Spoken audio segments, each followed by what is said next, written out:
মির্জা আব্বাস ভাই কামান দাগিয়েছেন, একদিকে মির্জা ফখরুল আর একদিকে মির্জা আব্বাস, দুই দিকে দুই মির্জা বিরামহীনভাবে সোশ্যাল মিডিয়ার পিছে লাগিয়েছে।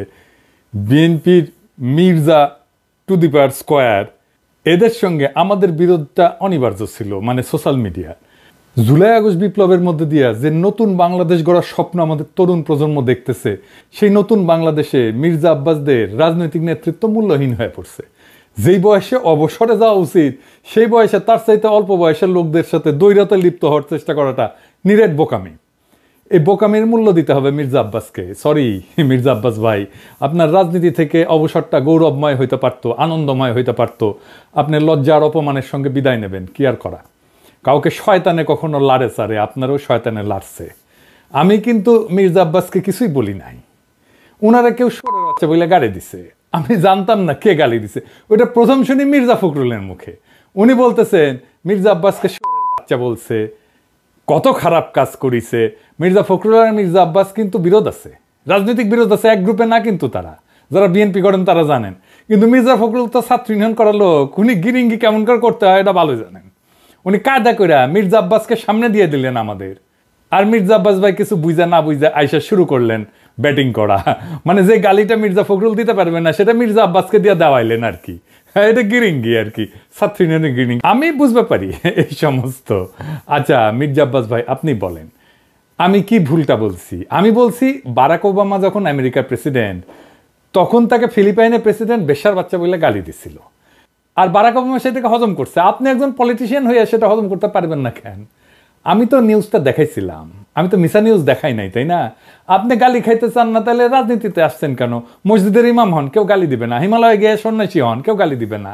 নবী রসুলদের গালি দেয় মানুষ, আল্লাহর খোদাকে গালি দেয় মানুষ। আপনি কোন বালেশ্বর বালহরিদাস পালাচ্ছেন, আপনারা গালি দেওয়া যাবে না? প্রেসিডেন্ট ম্যাকরনের তো থাপ্পড় মারে, আপনি চর থাপ্পড় খাবেন, আপনারা রাজনীতিবিদরা গালি খাইবেন। এটা সহ্য করতে হবে, এটাই নতুন বাংলাদেশ। এবার আসেন আমরা ওনার বক্তব্যটা আলাদা আলাদা করে শুনি। জার্জ মিল্টন বকা দিয়েছে আমাকে, সেটাকে সমর্থন করেছে পিনাকি। অর্থাৎ জার্জ মিল্টন যে ভাষা আমাকে বকা দিয়েছে, পিনাকি সমর্থন করেছে। আমি বলতে চাই যে ওরা সবাই একই বংশের, একই গোত্রের সন্তান। কোনো ভদ্রলোককে এভাবে গালি দিতে পারে না। আমি ঢাকার মানুষ, আমি ইচ্ছা করলে ওরা যে ভাষা গালি দেয় তার চেয়ে জঘন্য ভাষা গালি দিতে পারি। কিন্তু আমার বাপ মা, আমার পরিবার এটা আমাকে শেখায় নাই। ওরা যেটা বলছে এবং বলেছে এটা ওদের পরিবার থেকে শেখানো, ওরা ওই পরিবার থেকে করে আসছে, শুকরের জাত। এটা নিয়ে বিশ্বব্যাপী আমার দেশে এবং বিদেশে আমার কিছু ভাইয়েরা আছে যাদের বাপ মায়ের কোনো ঠিক আছে বলে আমার মনে হয় না, যাদের অ্যাকচুয়ালি জন্মের ঠিকানা আছে বলে আমার মনে হয় না। ওদের কথা বলার স্বাধীনতা আছে, ওরা আমাকে গালিগালাজ করার স্বাধীনতা আছে, আর আমি একটা সত্যি কথা বলতে পারবো না, সেই স্বাধীনতা আমার নাই। উনি বলছেন জন্মের ঠিক নাই। আব্বাস ভাই, দুনিয়া সব প্রাণী একই পদ্ধতিতে জন্মায়। আর একটা পদ্ধতি আছে টেস্ট টিউব বেবি, ওইখানে কেউ কাউরে লাগায় না। তো ঠিক পদ্ধতি কোনটা মির্জা আব্বাস ভাই? আর আপনি কোন পদ্ধতিতে জন্মাইছেন? আর আপনি যে পদ্ধতিতে জন্মাইছেন সেটা যে ঠিক, এই সার্টিফিকেট আপনারা কে দিছে? হ্যাঁ, তবে আপনি দাবি করতেই পারেন যে আপনারা যারা গালি দেয় তারা বৈধ বাবা মায়ের সন্তান না। আমার অনুমান আপনি সেটাই বলছেন, বৈধ পিতামাতার সন্তান না হইলে সে গালিবাজ হয়। আপনার এই অনুমানেরও কোনো ভিত্তি নাই। আপনার কি জানা আছে যে লিওনার্দো দা ভিঞ্চি, হ্যাঁ চেনেন? আপনার চেনার কথা না অবশ্য, ও বৈধ পিতামাতার সন্তান না কিন্তু। এমনকি শেক্সপিয়ার চিনেন? আপনার চেনার কথা না। চার্লস ডিকেন্স চিনেন? আলেকজান্ডার দ্য গ্রেট, কেউই বৈধ পিতামাতার সন্তান না। নাম শুনেছেন বাক?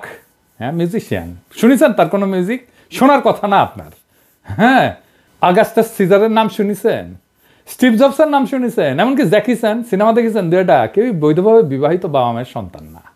সেই জন্য মনীষীরা বলে জন্ম হোক যথাতথা, কর্ম হোক ভালো। আপনার কর্মজীবনটা কি আসেন সেটা দেখি। আপনার কর্মজীবন কি ভালো? না মির্জা ভাই, আপনার কর্মজীবন ভালো না। আপনার কর্মজীবন কলঙ্কে ভরা। না, আমি কোনো পত্রিকার নিউজ নিয়ে আপনার চরিত্র হনন করব না, ওইটা আমার কাজ না। 2015 সালে আপনি আপনার নিজের দাখিল করা হলফনামা থেকেই দেখাবো। আসেন আমরা আমাদের ঠিক পথে জন্ম নেওয়া মির্জা আব্বাস ভাইয়ের আমল নামা দেখি। আচ্ছা মির্জা আব্বাস ভাই, মির্জা তো আপনার পারিবারিক পদবি না, তাই না? এটা আপনি লাগাইছেন পরে। আপনার বাবার নামের আগে তো মির্জা নাই, তাই না? আপনার বাবার নাম আব্দুর রাজ্জাক। আপনার এখান মির্জা লাগাইতে হইল ইনফেরিয়রিটি কমপ্লেক্সে।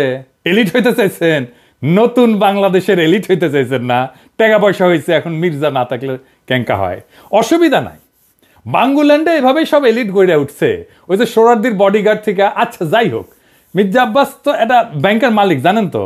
ঢাকা ব্যাংক 1995 সালে ব্যাংকটা প্রতিষ্ঠিত হয়, মির্জা আব্বাসই প্রতিষ্ঠাতা। এই ঢাকা ব্যাংকটা দেশের প্রথম দিকের বেসরকারি মালিকানায় প্রতিষ্ঠিত ব্যাংকগুলোর মধ্যে অন্যতম ব্যাংক। কোনো সমস্যা হয়নি। অনেক ব্যাংকের সমস্যা হয়েছে, জয় বাংলা হয়ে গেছে হাসিনার আমলে। মির্জা আব্বাসের ব্যাংকের কোনো সমস্যা হয়েছে? হয় নাই। হ্যাঁ, তো ব্যাংক প্রতিষ্ঠার টাকা পেলেন কেমনে মির্জা আব্বাস ভাই? আপনার ফ্যামিলি কি জমিদার ছিল? আপনার আব্বা কি করতেন? আসেন আমরা এবার দেখি ওনার আব্বা কি করতেন। ওনার আব্বা মতিঝিল সরকারি উচ্চ বিদ্যালয় এবং মতিঝিল সেন্ট্রাল গভর্নমেন্ট স্কুল হিসেবে যেটা পরিচিত, ওই স্কুলের দপ্তরই ছিলেন। ডং ডং ডং ডং ডং ডং কইরা ঘন্টা বাজাইতেন। কি মির্জা আব্বাস ভাই, খারাপ লাগলো? হ্যাঁ, দপ্তরের কাজ খারাপ না, সম্মানের কাজ। কিন্তু আপনি যে কাজ করতেছেন সেটা সম্মানের না। দপ্তরের কাজের পাশাপাশি আপনার ওই স্কুলের সামনে মসজিদের সাথে একটা ছোট্ট পুরীর দোকান ছিল। পুরি বানাইতেন আপনার আব্বা, ওই পুরীর দোকান চালাইতেন। ওই সিপার পুরীর দোকানের জমিটাও ছিল রেলের। এখনো আপনি রেলের জায়গা দখল করে বাসা বানায় বসবাস করছেন। হয়তো পরের জায়গা, পরের জমি, ঘর বানাইয়া আমি রই, আমি তো ভাই জমির মালিক নই। দপ্তরি থাকাটা কোনো অপরাধ না, লজ্জারও না। কিন্তু ওই অবস্থা থেকে ব্যাংক মালিক হওয়ার জার্নিটা আমরা বুঝে দেখতে চাই। কেমনে বাংলাদেশের এলিট তৈরি হয়েছে, কেমনে বাংলাদেশের পলিটিশিয়ানরা তৈরি হয়েছে, কেমনে বাংলাদেশের রাজনীতিতে দুর্বৃত্তায়ন হয়েছে। 1991 সালে প্রথম এমপি হন মির্জা আব্বাস। তারপরে কিছুদিনের মধ্যে ঢাকার মেয়র, আর 4 বছরের মধ্যে ব্যাংক মালিক। এমপির বেতন কত মির্জা ভাই? মন্ত্রীর বেতন কত? 1-1.5 লাখ টাকা সেই সময় মাসে, তাই না? তো কোন জাদুর কাঠি পাইলেন যে ব্যাংক বানানোর টাকা পাইছেন? এমপি হওয়ার আগে কি করতেন আপনি? আপনি ছিলেন কমিশনার। কমিশনারের বেতন কত? আপনার বৈধ ব্যবসা কি ছিল? বৈধ ব্যবসা ছিল ওই অঞ্চলে শাহজাহানপুরের গরুরহাটের ইজারা নিতেন আপনি। সেই 75 পরবর্তী সময় কমলাপুর রেলওয়ে যত ঠিকাদারি, সড়ক পরিবহন সহ আরো বহু জায়গা থেকে চাঁদা উঠাইতেন। চান্দা তোলাটা আপনার পুরানো অভ্যাস, তাই চান্দা তুলে আমাদের টাকা দিতে চায় যেন আমরা ইউটিউবিং ছাড়ি।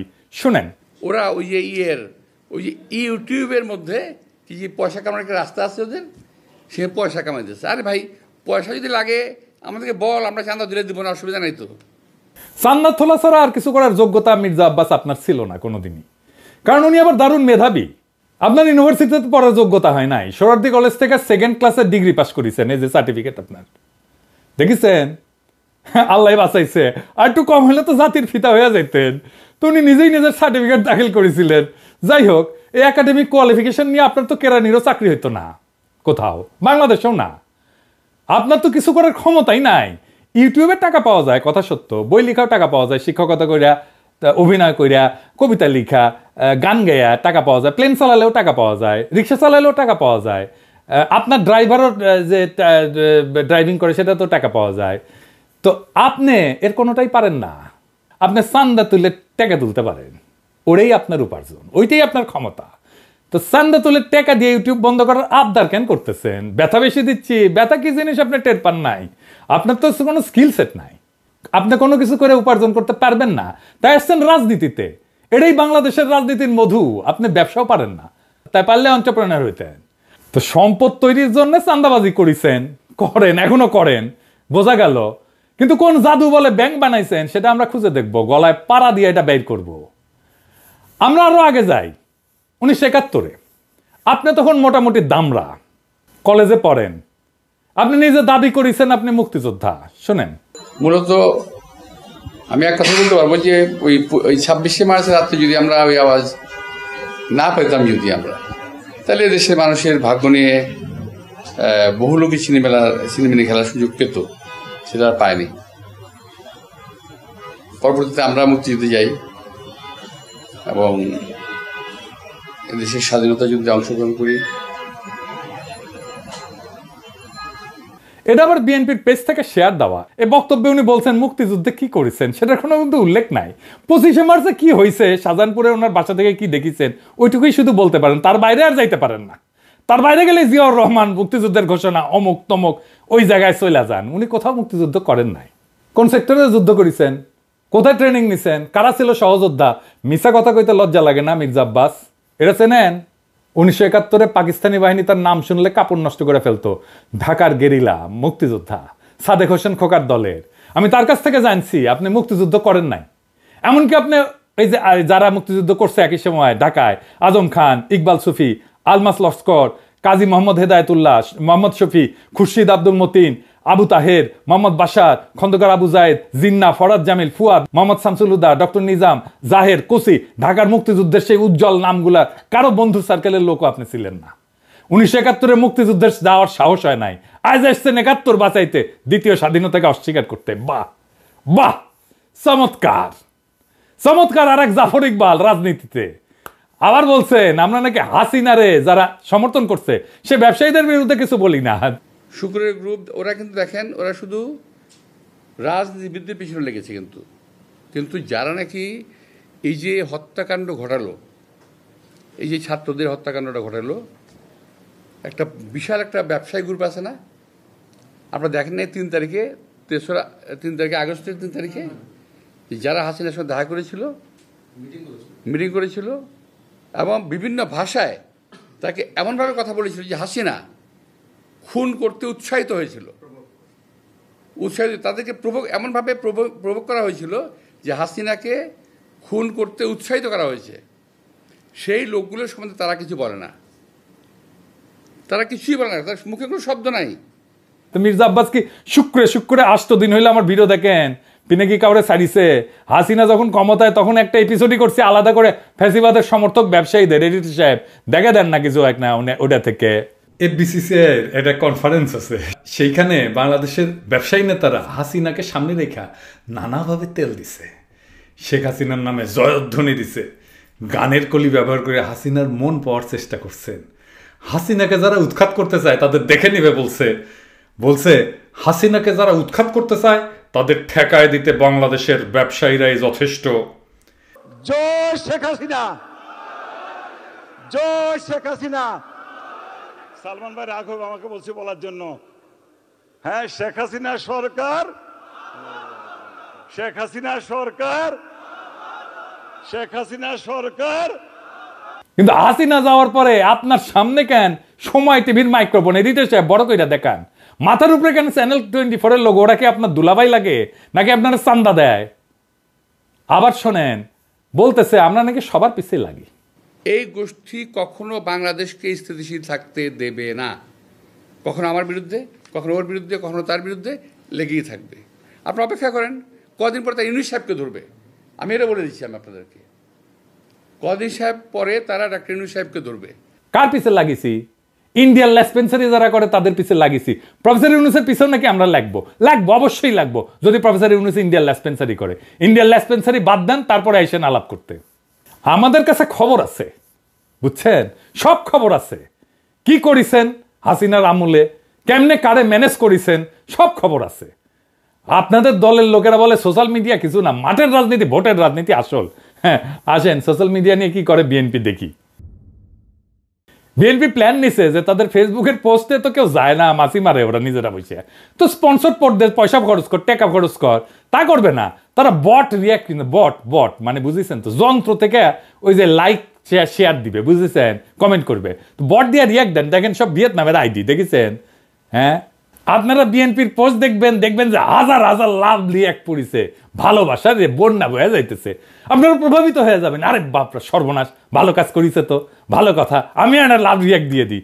মানুষের সাথে এরকম প্রতারণা করতে পারে কেউ? আওয়ামী লীগ এরকম প্রতারণা করে নাই জনগণের সাথে, বিএনপি যেটা করছে দেখেছেন। এটাই আপনাদের জার্নি, এটাই বাংলাদেশের রাজনীতি, এটাই হয় মন্ত্রী, দলের শীর্ষ নেতা, আর একাডেমিক যোগ্যতায় কেরানি হয়ে যার জীবন পার করার কথা ছিল সে হয় মন্ত্রী, যার উপার্জনের ধান্দাই হইতেছে কিভাবে অন্যরে ঠকাবে, আরেকজনকে অতিরিক্ত সুবিধা দেবে, অন্যরে বঞ্চনা করবে বা ভয় দেখায় উপার্জন করবে, চান্দা নেবে। আমি যদি 1 টাকা ইউটিউবে উপার্জন করি না, সেটা আমার ইনকাম ট্যাক্সের ফাইলে আছে, এটা আমার বৈধ উপার্জন। আমি 1 টাকা যদি খরচা করি ওটাও দেখাইতে পারবো আমি কিভাবে এই 1 টাকা উপার্জন করছি।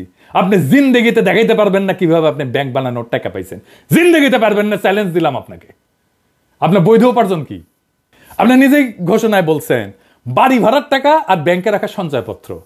বাড়ি ভাড়ার টাকায় পেট চালান, বসে বসে খান, আর ব্যাংকে রাখা সঞ্চয়পত্র ওইটি থেকে সুদ আসে। এটা হইতেছে আপনার উপার্জন। তাও এটা আজকের কথা না, 10 বছর আগের কথা। লজ্জা লাগে না আপনার? হ্যাঁ, আমার প্রত্যেকটা পয়সা হালাল, আপনার প্রত্যেকটা পয়সা হারাম। আপনি দাবি করতে পারবেন আপনার প্রত্যেকটা পয়সা হালাল? পারবেন না। বুকে হাত দিয়া বলবেন, আল্লাহর কসম কেটে বলবেন, দেখাই দেবেন আপনার উপার্জন কিভাবে হয়েছে, কেমনে আপনি ব্যাংক করছেন।